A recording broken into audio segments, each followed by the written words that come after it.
Riscoprire il senso dei gesti di tutti i giorni nel segno dell'incontro con il Signore Gesù. È questo l'invito che il Vescovo di La Spezia ha lasciato in consegna ai fedeli di Varese Ligure in occasione della festa di Nostra Signora della Visitazione.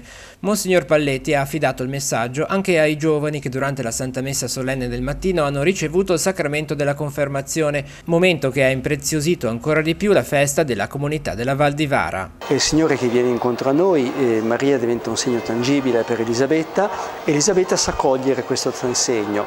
Ecco, allora un po' un far revivare in noi tutti quei segni che sono la parola proclamata, ma anche gli stessi sacramenti che non possono essere vissuti come oggetti, ma semmai come spazi dell'incontro autentico.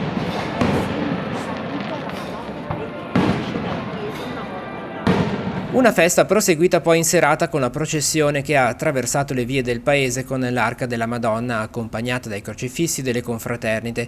Molti sindaci della Val di Vara che erano presenti. A seguire sia il canto dei vespri che le fasi iniziali della processione anche molte persone dall'altra parte dell'oceano.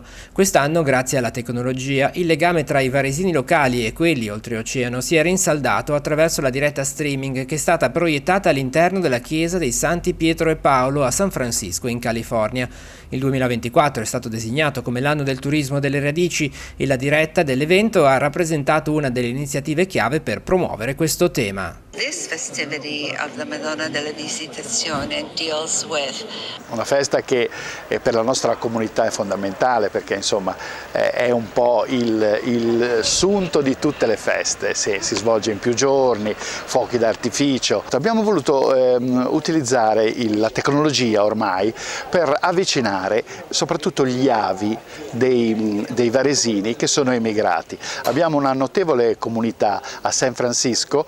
San Francisco sarà collegata con un maxi schermo e permetterà alla gente di San Francisco che ha degli avi, che è emigrata, insomma eccetera eccetera, di vedere tutta la manifestazione. Questo l'abbiamo voluto fortemente perché è un regalo che facciamo a chi ha fatto tanto anche nel passato per Varese Ligure e magari può ritornare qui a visitare i suoi luoghi.